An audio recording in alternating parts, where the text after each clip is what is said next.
El susurro del nahual cuando nos acercamos a los eucaliptos, vi a don Genaro sentado en un tronco.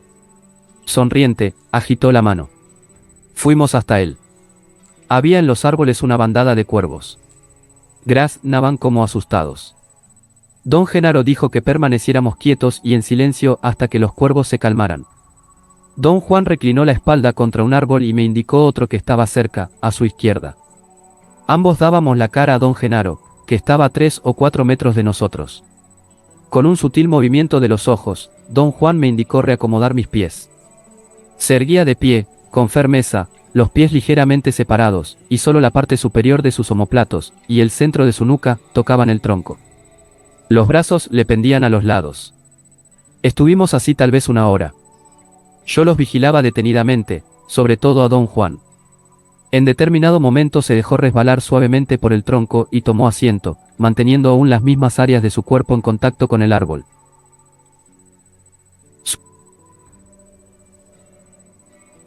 Sus rodillas quedaron alzadas, y descansó en ellas los brazos.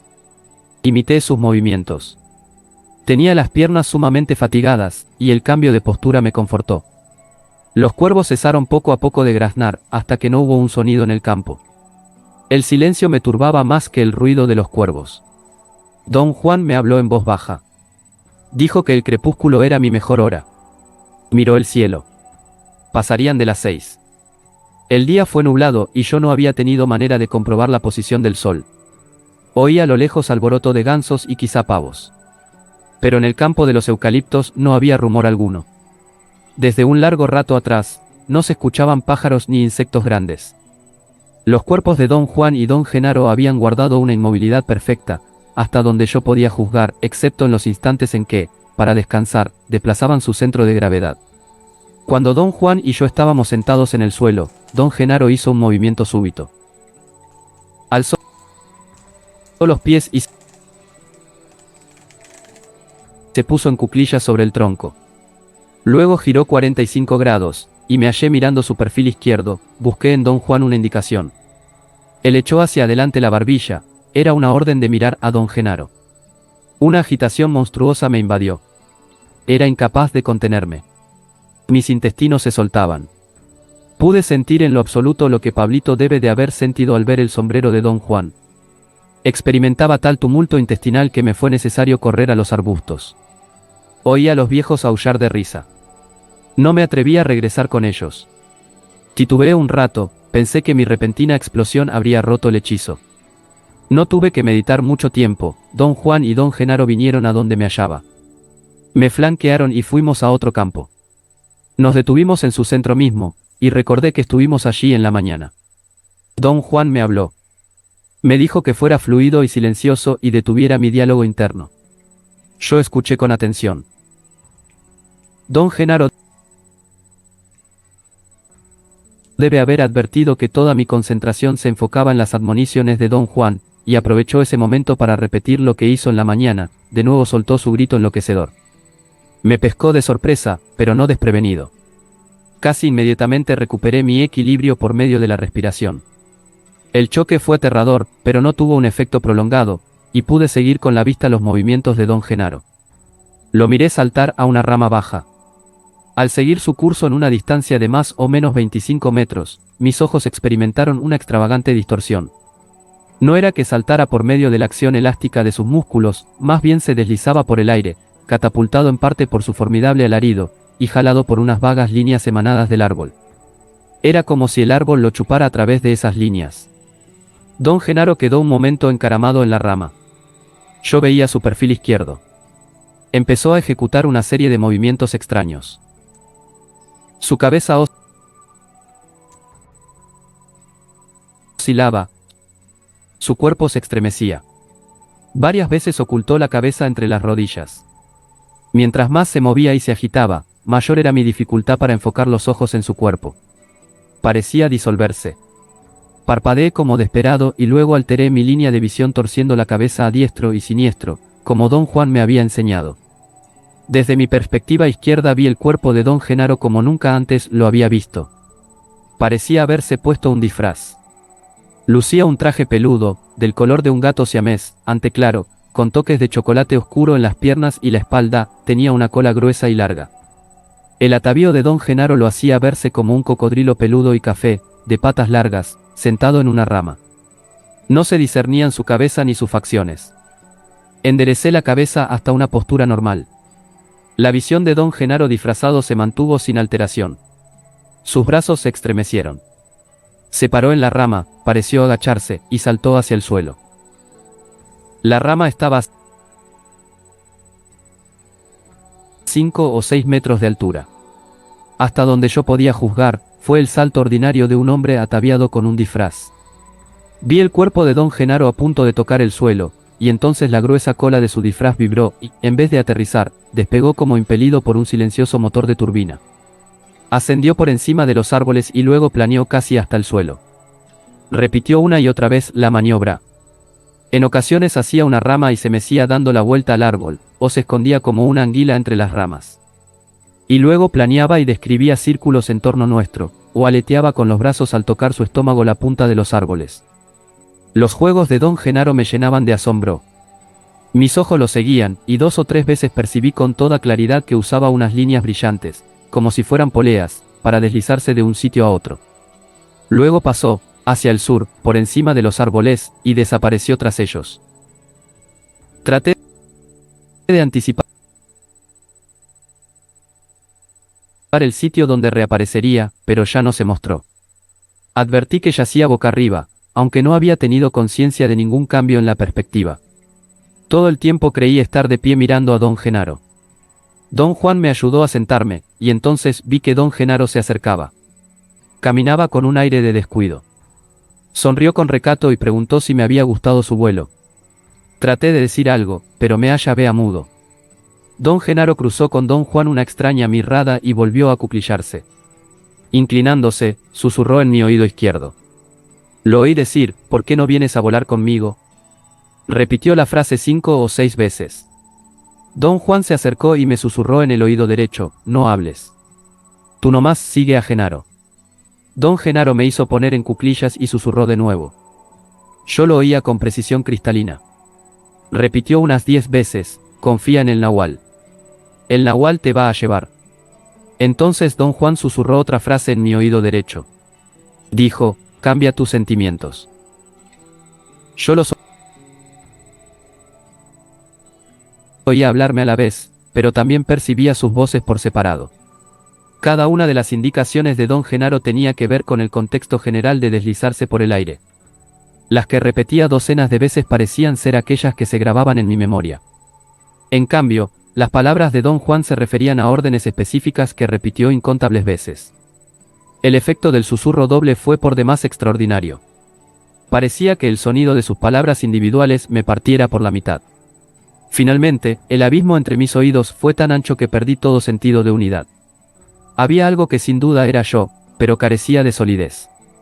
Semejaba una niebla resplandeciente, una neblina amarillo oscuro dotada de sentimientos. Don Juan dijo que iba a moldearme para el vuelo. Tuve entonces la sensación de que las palabras eran como unas pinzas que torcían y moldeaban mis sentimientos.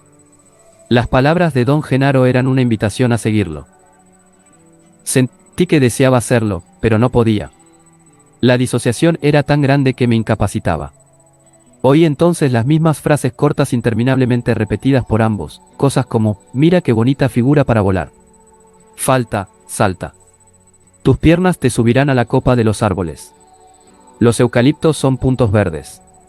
Los gusanos son luces. Algo ha de haber cesado en mí en un momento dado, quizá la conciencia de que se me dirigía la palabra.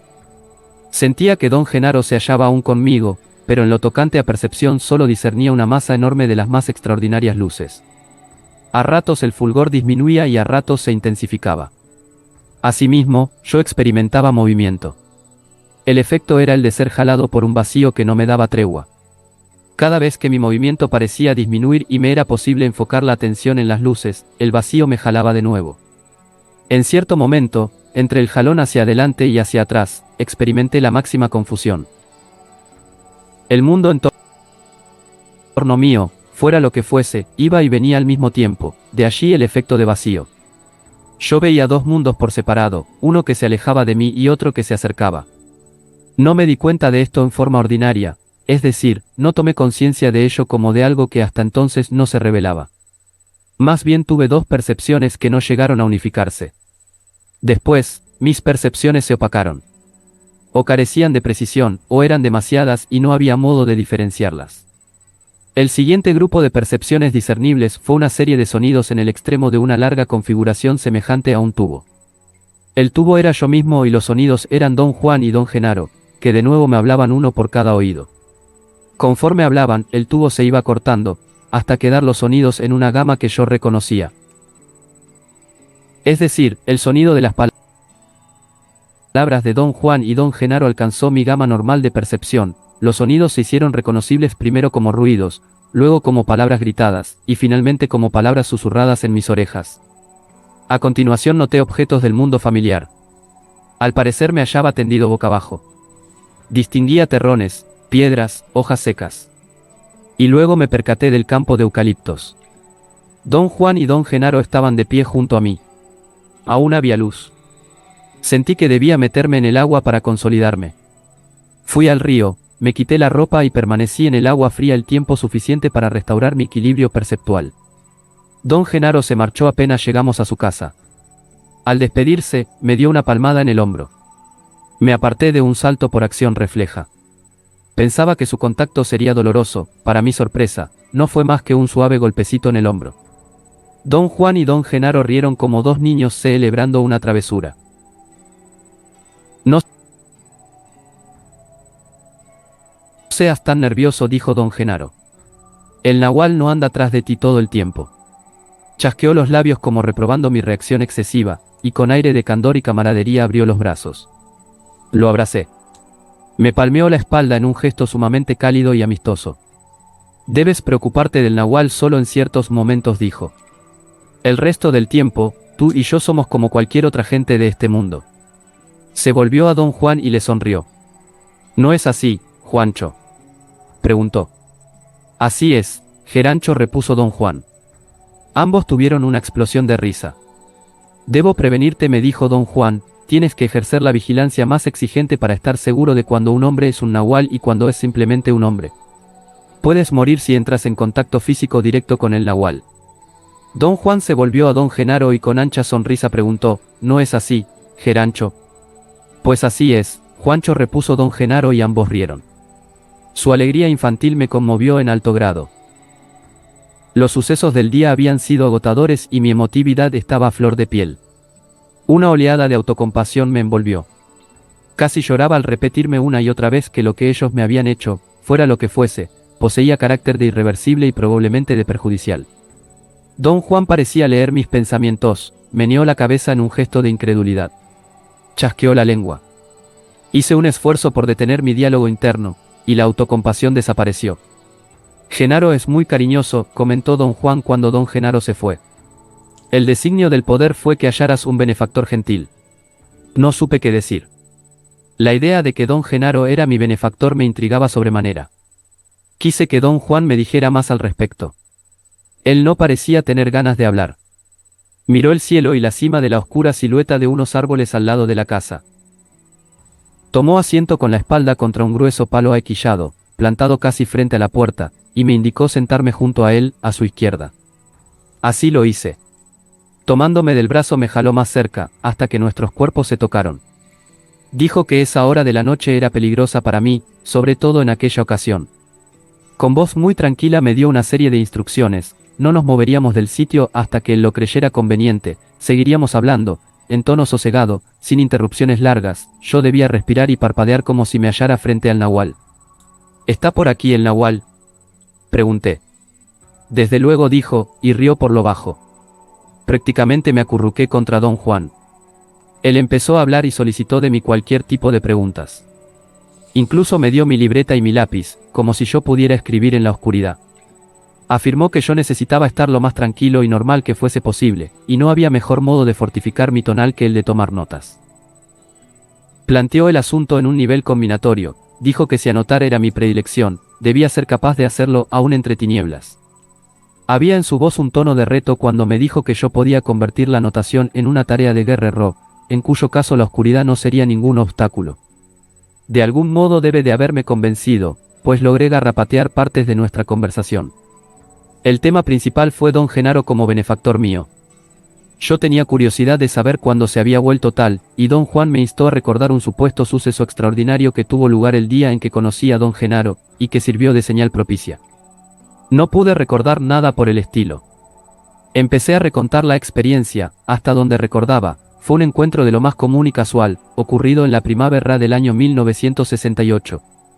Don Juan me detuvo. Si eres tan tonto que no te acuerdas, dijo, más vale dejarlo así. Un guerrero sigue los dictados del poder. Lo recordarás cuando se haga necesario. Don Juan dijo que tener benefactor era un asunto muy difícil. Citó como ejemplo el caso de su aprendiz Eligio, que llevaba muchos años con él. Dijo que Eligio no había podido encontrar benefactor. Le pregunté si a la larga lo hallaría, repuso que no había modo de predecir los caprichos del poder. Me recordó que una vez, años atrás, habíamos encontrado un grupo de indios jóvenes explorando el desierto en el norte de México. Dijo que había visto, en aquella ocasión, que ninguno de ellos tenía benefactor, y que el entorno general y el ánimo del momento eran propicios para que él les diera una ayuda mostrándoles el nahual. Hablaba de una noche en que 4 jóvenes presenciaron, sentados junto al fuego, lo que yo consideré un truco espectacular, en el cual don Juan pareció manifestarse en diferente forma ante cada uno de nosotros. Esos muchachos ya sabían bastante, dijo. Tú eras el único novato entre ellos. ¿Qué les ocurrió después? Pregunté. Algunos hallaron benefactor, fue la respuesta. Don Juan dijo que el deber del benefactor era entregar a su pupilo el poder, y que el benefactor impartía al neófito su toque personal, tanto como el maestro o más todavía. Durante una corta pausa en la plática, oí un extraño ruido rasposo en la parte trasera de la casa. Don Juan me retuvo, yo casi me había levantado como reacción. Antes del ruido, nuestra conversación había sido para mí una cosa común y corriente. Pero cuando ocurrió la pausa, y hubo un momento de silencio, el extraño ruido se metió por él. En ese instante tuve la certeza de que nuestra conversación era un suceso extraordinario. Sentí que el sonido de las palabras de don Juan y las mías, era como una capa quebradiza, y que el ruido había estado al acecho, en espera de una oportunidad para irrumpir. Don Juan me ordenó seguir sentado sin prestar atención al entorno. El sonido rasposo evocaba a un topo cavando en suelo duro y seco. En el momento en que pensé en el símil, tuve asimismo la imagen visual de un roedor como el que don Juan me había enseñado en la palma de su mano. Era como si me estuviese durmiendo y mis pensamientos se hicieran visiones o sueños. Inicié el ejercicio de respiración y sostuve mi estómago con las manos entrelazadas. Don Juan seguía hablando, pero yo no lo escuchaba. Mi atención se hallaba en el suave crujir de una cosa serpentina al deslizarse sobre pequeñas hojas secas. Tuve un momento de pánico y repulsión física ante la idea de que una serpiente me pasara encima. Involuntariamente metí los pies bajo las piernas de don Juan mientras respiraba y parpadeaba frenéticamente. Oí el ruido tan cerca que parecía estar a menos de 1 metro. Mi pánico aumentó. Don Juan dijo calmadamente que la única manera de repeler al nahual era permanecer inalterable. Me ordenó estirar las piernas y no enfocar la atención en el ruido.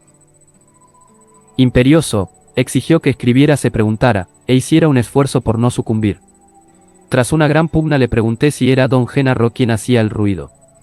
Dijo que era el nahual y que no los confundiese, Genaro era el nombre del tonal. Añadió otra cosa, pero no pude entenderle. Algo describía círculos en torno a la casa y yo no podía concentrarme en la conversación. Me ordenó hacer un esfuerzo supremo. En determinado momento me hallé balbuciendo inanidades. Tuve una sacudida de miedo y entré en un estado de gran lucidez. Don Juan me dijo entonces que podía escuchar. Pero no había sonido alguno. El nahual ya se fue, dijo don Juan, y levantando entró en la casa. Encendió una linterna de querosén y preparóse comida. La consumimos en silencio. Le pregunté si el nahual volvería. No, dijo con expresión seria. Nada más te estaba probando. A esta hora, justo después del crepúsculo, siempre deberías de ocuparte en algo. Cualquier cosa es buena. Se trata solo de un periodo corto, acaso 1 hora, pero en tu caso, 1 hora mortal. Esta noche, el nahual quiso hacerte perder el paso, pero fuiste lo bastante fuerte para rechazar su asalto. Una vez sucumbiste y tuve que echarte agua en todo el cuerpo, ahora lo hiciste mejor. Observé que la palabra asalto daba a lo ocurrido un aire de peligro. Un aire de peligro. Bonita manera de decirlo, repuso. No estoy tratando de asustarte. Las acciones del Nahual son mortales. Ya te lo he dicho, y no es que Genaro trate de hacerte daño, al contrario, su preocupación por ti es impecable, pero si no tienes el poder suficiente para detener la embestida del Nahual, te mueres, pese a mi ayuda o a la preocupación de Genaro. Cuando terminamos de comer, don Juan tomó asiento junto a mí y por encima de mi hombro miró las notas. Comenté que probablemente tardaría años en ordenar todo lo que me había pasado ese día. Me habían inundado percepciones que ni siquiera tenía la esperanza de entender. Si no entiendes, estás pero muy bien, dijo él. Cuando entiendes es cuando te va mal. Eso es desde el punto de vista de un brujo, por supuesto. Desde el punto de vista de un hombre común, si no entiendes te vas a pique. En tu caso, yo diría que un hombre común creería que estás disociado, o que empiezas a disociarte. Reí ante su elección de términos. Supe que me devolvía el concepto de disociación, yo se lo había mencionado alguna vez antes en conexión con mis temores. Le aseguré que en esta ocasión no iba a preguntar nada acerca de lo que había atravesado. Nunca te he prohibido hablar, dijo él. Podemos hablar del Nahual todo lo que se te dé la regalada gana, siempre y cuando no trates de explicarlo. Si recuerdas correctamente, dije que el Nahual es solo para presenciarse. Con que podemos hablar de lo que presenciamos y de cómo lo presenciamos. Pero tú quieres abordar la explicación de cómo es todo aquello posible, y eso es una abominación. Quieres explicar el Nahual con el tonal. Eso es una estupidez, especialmente en tu caso, puesto que tú ya no puedes esconderte en tu ignorancia. Tú sabes muy bien que nosotros tenemos sentido al hablar solo porque permanecemos dentro de ciertas fronteras, y esas fronteras no se aplican al Nahual. Intenté aclarar el asunto. No era solamente que yo quisiese explicarlo todo desde un punto de vista racional, mi tendencia a explicar brotaba de la necesidad de mantener el orden a través de los tremendos asaltos de percepciones y estímulos caóticos que había sufrido. El comentario de don Juan fue que yo trataba de defender un argumento en el que no creía. Sabes muy bien que te estás entregando, dijo. Mantener el orden significa ser un tonal perfecto, y ser un tonal perfecto significa darse cuenta de todo cuanto ocurre en la isla del tonal. Pero tú no estás haciendo eso.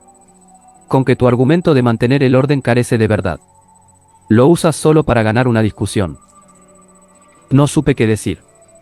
Don Juan me consoló, más o menos, diciendo que se requería una pugna titánica para limpiar la isla del tonal. Luego me pidió relatar cuanto había percibido en mi segunda sesión con el Nahual.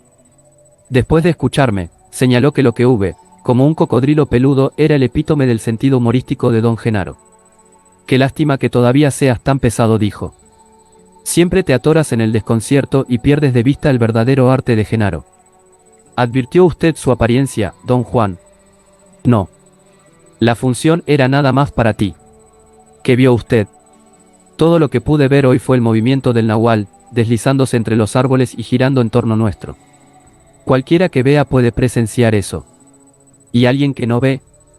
No presenciaría nada, solo, quizá, los árboles agitados por un ventarrón. Nosotros siempre interpretamos cualquier expresión desconocida del Nahual como algo que conocemos. En este caso el Nahual podría interpretarse como una brisa que sacude las hojas, o aún como una luz extraña, como una luciérnaga de gran tamaño. Si un hombre que no ve se haya presionado, dirá que creyó ver algo pero no pudo recordar qué. Esto es muy natural. Él estaría diciendo la verdad. Después de todo, sus ojos no habrían juzgado nada extraordinario, siendo los ojos del tonal, tienen que limitarse al mundo del tonal, y en ese mundo no hay nada asombrosamente nuevo, nada que los ojos no puedan captar y el tonal no pueda explicar. La pregunté por las insólitas percepciones que me produjeron al susurrar en mis oídos.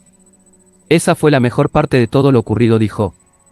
Podríamos prescindir de los demás, pero ese fue el punto final del día. La regla pide que el benefactor y el maestro hagan ese arreglo final. El más difícil de todos los actos. Tanto el maestro como el benefactor deben ser guerreros impecables antes de intentar siquiera la hazaña de partir a un hombre. Tú no sabes eso, porque todavía está más allá de tu dominio, pero el poder ha sido otra vez benévolo contigo. Genaro es el guerrero más impecable que existe. ¿Por qué es el partir a un hombre tan grande hazaña? Porque es peligrosa. Podrías haber muerto como un bicho. O, peor todavía, podríamos no haber logrado juntarte de nuevo y te habrías perdido en ese extraño plano de sentimientos. ¿Por qué era necesario que ustedes me hicieran eso, don Juan? Hay un cierto momento en que el nahual debe susurrar en el oído del aprendiz y partirlo. ¿Qué significa eso, don Juan? Para ser un tonal común y corriente, un hombre debe tener unidad. Todo su ser debe pertenecer a la isla del tonal. Sin esa unidad el hombre se saldría de quicio, un brujo, sin embargo, debe romper esa unidad, pero sin poner en peligro su ser. La meta de un brujo es durar, es decir, no corre riesgos innecesarios, por ello pasa años barriendo su isla hasta el momento en que puede, por así decirlo, escaparse de ella. Partir a un hombre en dos es la puerta para esa fuga. El partirte en dos, lo cual ha sido la cosa más peligrosa que has atravesado, fue sencillo y fácil. El nahual te guió con maestría. Créeme, solo un guerrero impecable puede hacer eso. Me sentí muy bien por ti. Don Juan me puso una mano en el hombro y experimenté un enorme impulso de llorar. Ya estamos llegando al punto en que usted no volverá a verme, ¿verdad? Pregunté. Riendo, meneó la cabeza. Te entregas a tu vicio como un hijo de la... dijo. Pero todos lo hacemos. De diferentes modos, eso es todo.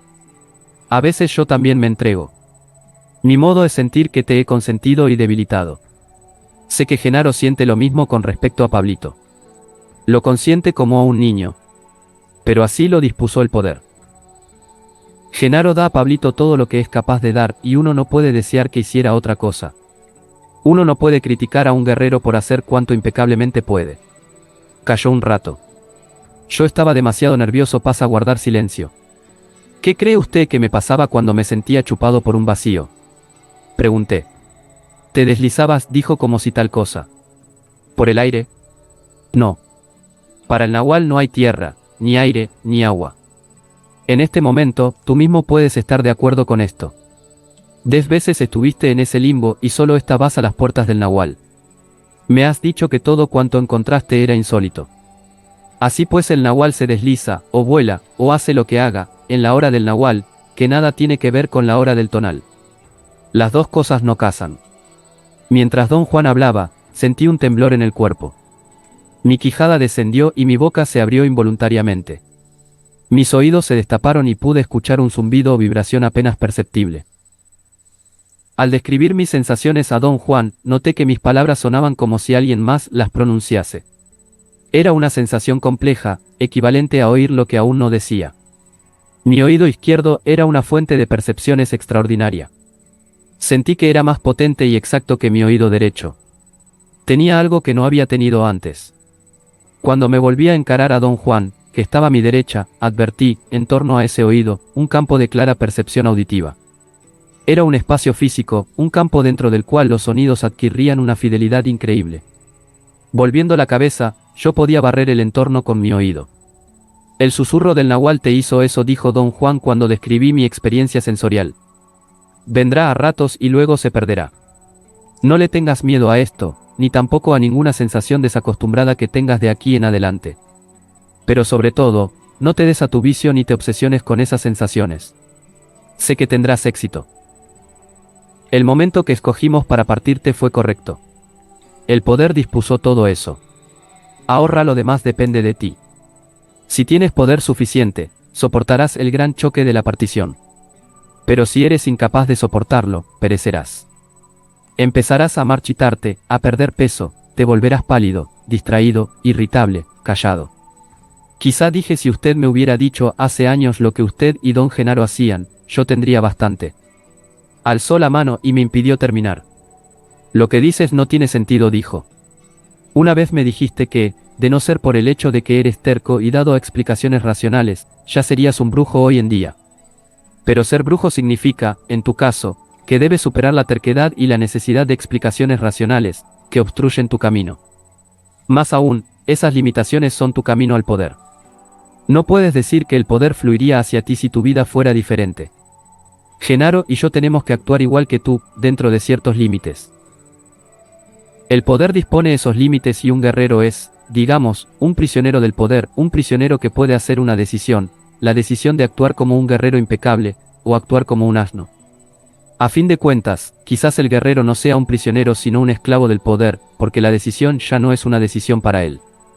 Genaro no puede actuar en ninguna otra forma más que impecablemente. Actuar como un asno lo agotaría y lo llevaría a la tumba. La razón por la que tienes miedo de Genaro, es porque él debe usar la avenida del susto para encoger tu tonal. Tu cuerpo sabe eso, aunque tal vez tu razón lo ignore, y por esto tu cuerpo quiere salir corriendo cada vez que Genaro anda cerca. Mencioné que tenía curiosidad por saber si don Genaro se proponía deliberadamente asustarme. Don Juan dijo que el nahual hacía cosas extrañas, cosas que no podían preverse. Puso como ejemplo lo que había ocurrido entre nosotros esa mañana, cuando él me impidió voltear a la izquierda para mirar a don Genaro en el árbol.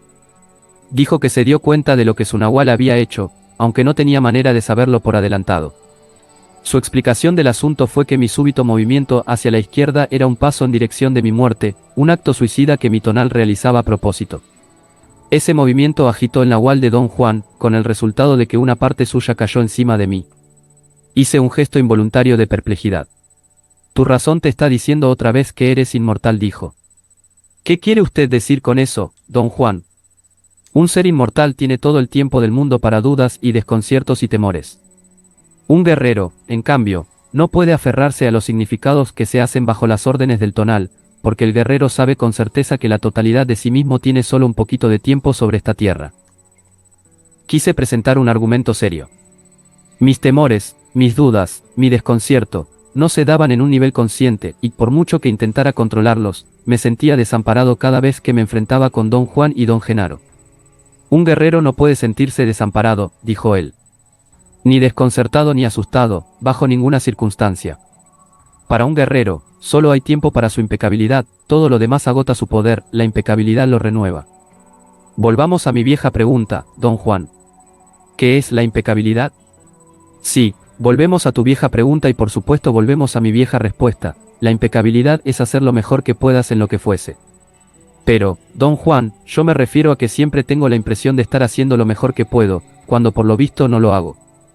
No es tan complicado como lo haces parecer. La clave de todos estos asuntos de impecabilidad es el sentido de tener o no tener tiempo. Por regla general, cuando te sientes y actúas como un ser inmortal que tiene todo el tiempo del mundo, no eres impecable, en esos momentos debes volverte, mirar alrededor tuyo, y entonces te darás cuenta de que tu sentimiento de tener tiempo es una idiotez. No hay sobrevivientes en esta tierra.